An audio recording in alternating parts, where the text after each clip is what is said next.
se vaya preparando ya.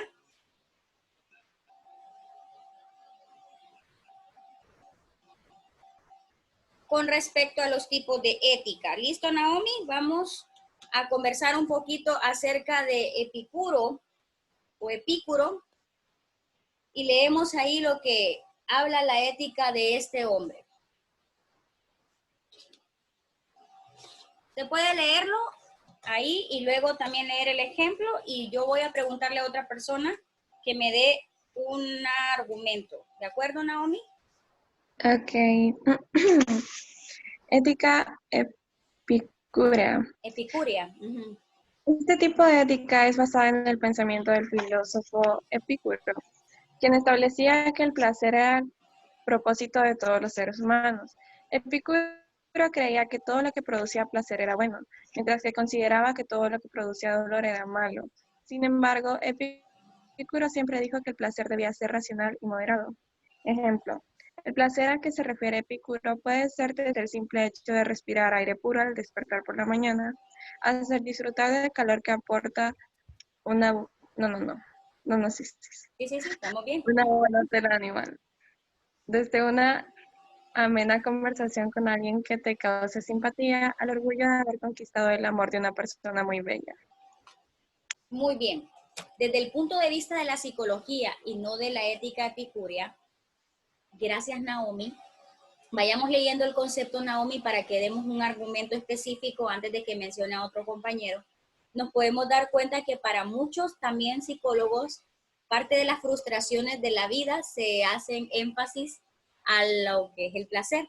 Uno de ellos es Sigmund Freud. Él argumentaba que los placeres son vitales para el crecimiento y la estructura de la formación humana. Eso significa que nosotros tenemos frustraciones porque no complacemos nuestros placeres.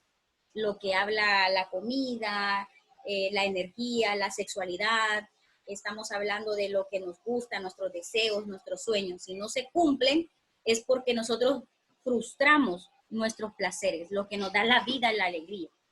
Entonces, Naomi argumenta acerca de que este hombre daba su propósito esencial en el placer. ¿Sí o no, Naomi? Estamos hablando del placer mismo. Cuando usted lee el ejemplo, Naomi, ¿qué podría decir usted que sería un ejemplo suyo con respecto a lo que podría ser una práctica de Epicuro en su vida actual, a través del ejemplo del placer?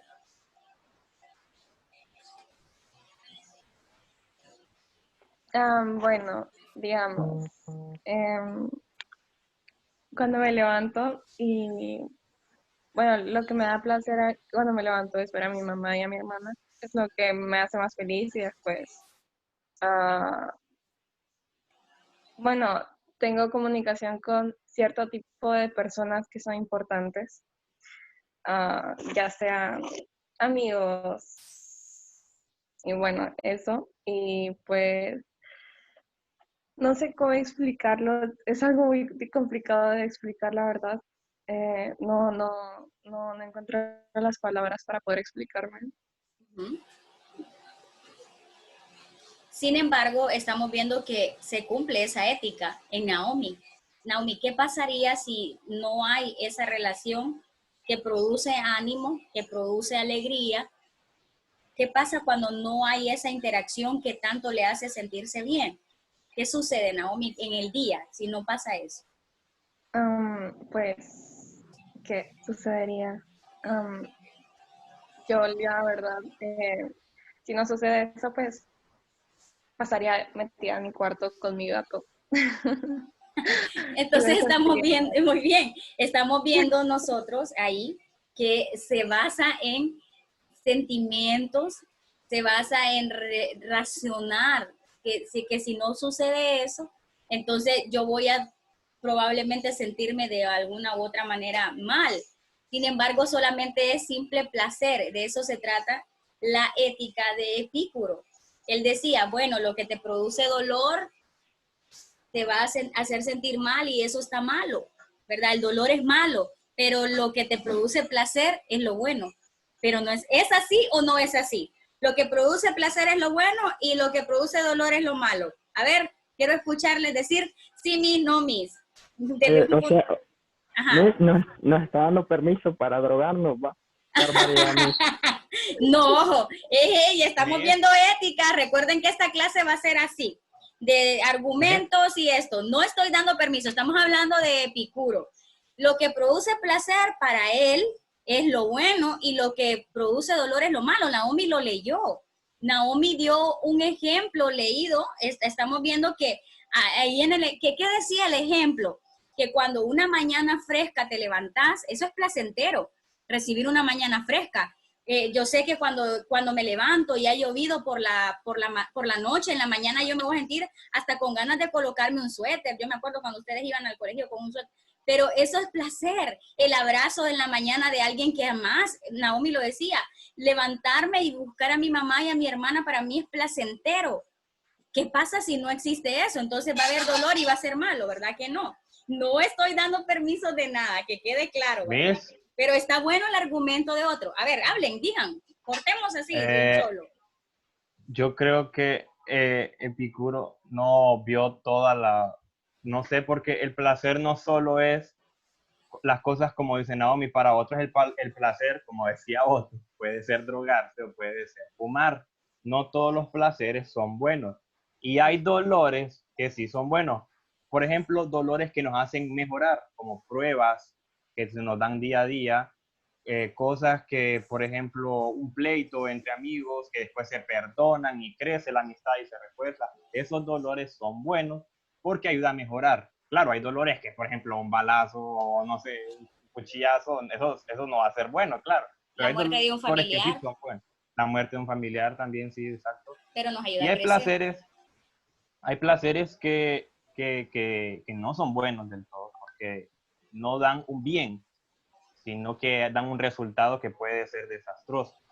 Hay placeres como los que dice Naomi, como levantarse, comer, un placer que son buenos, eso sí. Exacto. Y nos ayudan a tener satisfacciones personales en la vida, al igual que lo del dolor. Pero eso él lo decía Epicuro. Entonces, tenemos dos cosas muy importantes acá, dos puntos clave. Que para todos no solamente el placer va a ser lo bueno y para todos no solo el dolor va a ser lo malo. El punto de vista de Josué es que el dolor no todo es malo, pero él hacía énfasis y yo quiero que por favor ustedes lo puedan subrayar ahí y lo vamos a volver a proyectar porque como estamos teniendo esta participación conversatoria y no se preocupen que vamos a tener tiempo para ir analizando una a una y nos van a salir ese tipo de ejemplos como el que nos está dando Otto, ¿verdad? Porque así debe de ser y uno puede pensar, ahora, el dolor, lo que producía dolor era lo malo y lo que produce placer es lo bueno. Recuerden que nosotros vamos a indagar entre lo que es ética y moral, lo bueno y lo malo que nosotros realizamos, pero estas son diferentes formas de cómo se aplica a través de cada una de ellas. Vamos a leer la segunda y ustedes ya más o menos estuvieron practicando la lectura hace un rato. La ética estoica. Yo quiero que me la lea, por favor, Otto. Le voy a dar la oportunidad a Otto. ¿Qué dice la ética estoica? ¿Qué establece? Y vamos a leer el ejemplo también y alguien vaya leyendo porque le puedo hacer preguntas con respecto a esta ética. Ya hicimos un énfasis en Epicuro y ahora vamos a ver estoica. Ok, ética estoica, perdón. Establece que el ser humano debe vivir de acuerdo a las leyes de la naturaleza. Por tal motivo, es necesario que los seres humanos se conviertan en seres virtuosos y fuertes, que puedan soportar todo lo que les viene encima, sin mostrar sentimiento alguno. No se debían sentir tristes por los fracasos, ni tampoco alegres por la victoria.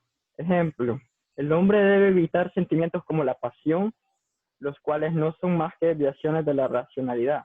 Esto se podría aplicar cuando se compran cosas innecesarias, simplemente llevados por la necesidad de crearnos una falsa felicidad.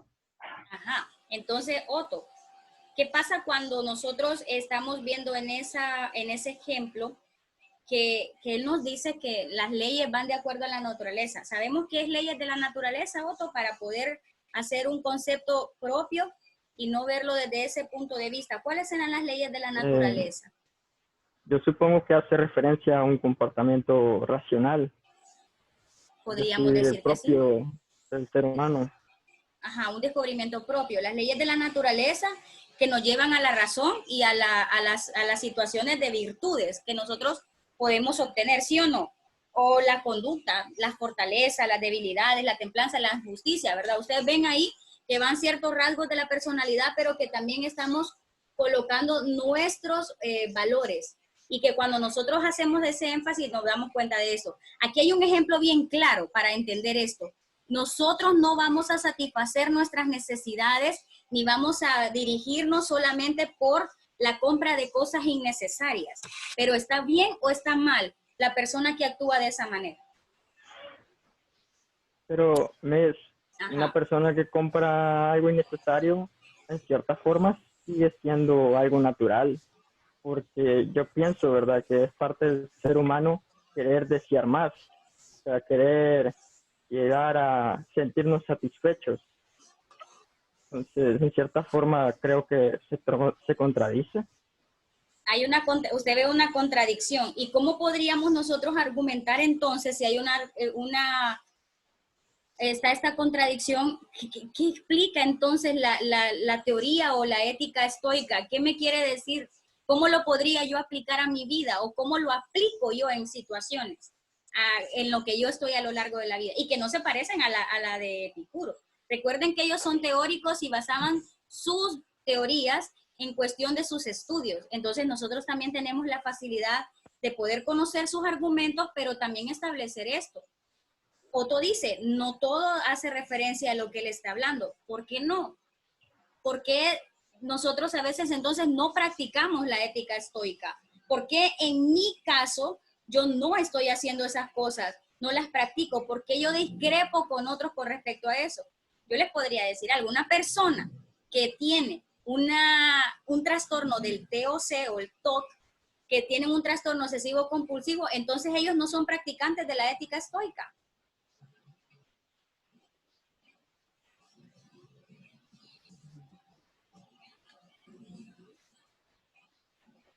Porque estamos hablando de situaciones prácticas que ellos realizan de manera inconsciente o de manera consciente, donde ellos pues hacen eso porque para satisfacerse ellos, para sentirse alegres, felices, compran y compran, acumulan y acumulan. Entonces, ¿qué pasa? Entonces ellos no están correctamente actuando bien, ¿o sí? Desde un punto de vista de estudio, no. Ahora, desde un punto de ustedes que puedan darme sí o no. ¿Es malo lo que hacen entonces? ¿A quién le afecta cuando ellos hacen eso? ¿A ellos mismos? A ellos mismos. ¿Cómo nos podría afectar a nosotros ese punto?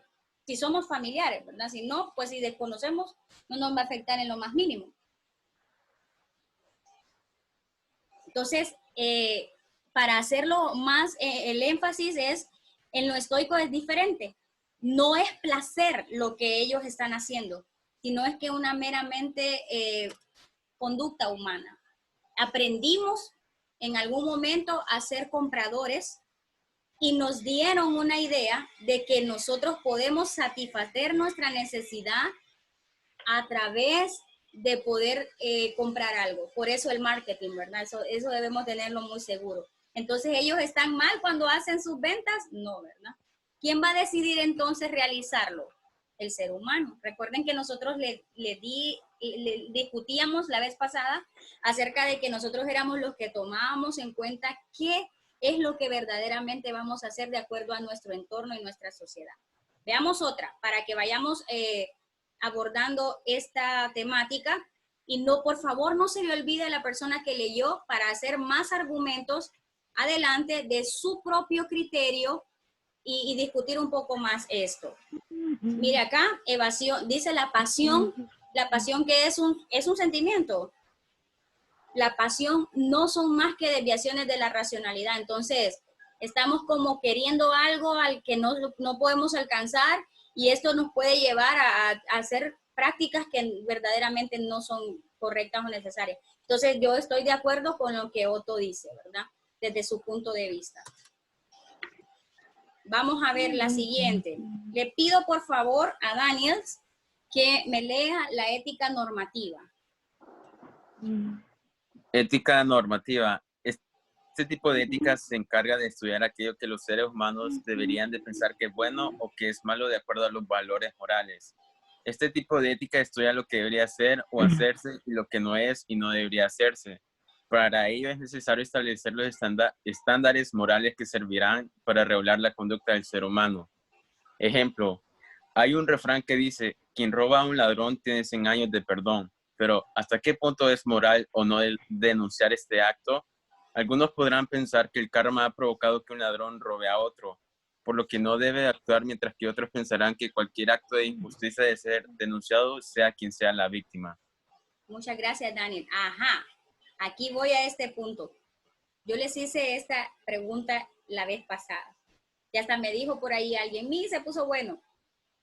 Desde el punto de vista de la ética normativa, Daniel leía que esto ya se refiere a una conciencia moral o una conciencia inmoral. Yo les pregunté, ¿es bueno fumar? Aquí hay otro ejemplo. En el ejemplo dado por Daniels, hablaba acerca de qué entonces me determina que algo es bueno o algo es malo. Eso lo dice la ética normativa. Y habla específicamente del estándar en el cual nosotros hemos visto ese involucramiento social que nosotros tenemos. Por lo tanto, cuando nosotros enmarcamos este tipo de ética, nos hace referencia a hacer un juicio de lo que está bueno o de lo que está malo. Generalmente nosotros los seres humanos practicamos esta ética normativa. De hecho, es una ética que nos ayuda a crear reglas, normas en los establecimientos donde nos dirigimos. Yo les quiero preguntar a ustedes, ¿cuál sería una regla específica de la institución donde ustedes están? Una regla, díganme una regla. ¿De colegio? Sí. Portar el uniforme. Exacto, esa es una norma. Ahora, eso es, nosotros realizamos esas normas por los juicios. La sociedad nos determina de alguna u otra manera que necesitamos tener comportamientos que sean buenos, ¿no? Ahora, ¿quién dijo que esos eran los verdaderos comportamientos? Ahí donde voy yo otra vez, que si alguien dijo que era bueno o era malo, ¿qué me dicen ustedes con respecto a esto de los juicios? Porque aquí estamos estableciendo juicios del bien y del mal. ¿Es malo entonces que nosotros fumemos? ¿Es malo que nosotros estemos yendo a clases sin uniforme? Y yo sé que ustedes me van a decir, pero es que lo del uniforme con respecto a fumar no tiene nada que ver. Ahora, nos dimos cuenta de alguna u otra manera, y aquí voy a que ustedes vean este ejemplo. ¿Por qué les puse este ejemplo anteriormente? Ustedes discutían que el fumar era malo porque ya se estableció que habían medidas para no hacerlo, porque dañaban la salud humana y no solamente del individuo mismo, sino que del entorno que estábamos. Entonces ahí está aclarado. Ahora, con respecto a eso, ¿es malo entonces que no vayamos con uniforme al colegio o es bueno? A ver. Depende. A ver, ¿de qué depende? Porque, digamos, si tú vas al colegio con uniforme, digamos, tú tienes un accidente saliendo del colegio. Si no estás con uniforme y no tienes nada, es como que, ¿y de dónde salió este niño? ¿De quién es? O cosas así. Entonces, si miran el logo del colegio, incluso pueden llamar al colegio para contactar al colegio para que el colegio pueda decir de quién es el hijo que se accidentó. Y también está la otra parte que la verdad sería incomodidad porque, digamos, si se te daña el uniforme o incluso el uniforme te incomoda o cosas así, es que ya es un punto de vista, digamos, el uniforme lo tienes que estar lavando constantemente para ir al colegio. Mientras que la ropa, tú te pones una un día, otro día, lavas lo que te pusiste y de ahí vas así sucesivamente. Pero igual puede ser la incomodidad de estar usando el uniforme. Ah, muy bueno el ejemplo. Y les voy a decir algo. Ajá. Hablen. Sigan. Bueno, que hable Loren porque Vamos a ver, escuchemos a Loren, pues. Pues no pienso que sea malo, pero si es una de las normas de la escuela portar el uniforme, entonces hay que hacerlo. Ajá. pero entonces, ¿por qué se definió? O sea, ¿por qué definimos nosotros utilizar una prenda que sea exclusivamente hecha para algún lugar? O sea, ¿por qué? ¿Por qué entonces nosotros los individuos seguimos la ética normativa? Nos sujetamos a esos principios y parámetros. A ver, no quiero que no se pierdan del punto de Loren, por favor. Mantengámoslo así. A ver, Josué. Pienso, Miss, de que la institución es la que pone las normas, ¿cierto? Entonces, aquí no sería si el vestir uniforme o no sería bueno o lo malo. Lo que es bueno, si no es la obediencia que tendremos nosotros hacia esas normas, porque la autoridad aquí es la dirección y es la institución.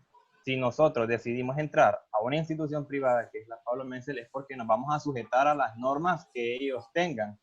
Entonces, nosotros tenemos que seguir las normas que tiene la institución. Y si una de las normas es vestir el uniforme, pues debemos obedecer a ellas. Si no obedeciéramos a esas normas, entonces diría que estaríamos dando como una actitud de rebeldía. Entonces, ¿Según qué ética? Según la ética normativa, estaríamos creando un juicio entonces no correcto, ¿verdad? Según esa ética. Ahora, Naomi establece un punto de vista de que dice, pero fíjese que el uniforme ya implica incomodidad, lo tengo que lavar, eso. Ya está fuera de la norma institucional. ¿Por qué entonces no utilizamos uniformes siempre? Ven cómo la ética se va basando en estatutos directos de los cuales nosotros podríamos hacer un juicio importante. Tanto Josué como Naomi dieron dos puntos de vista que son juicios. Naomi incluso dio dos. Uno era el que es importante porque y ya está fuera de la institución, ¿verdad, Naomi? Hay que argumentar que se dio fuera de la institución. Ella dio un ejemplo.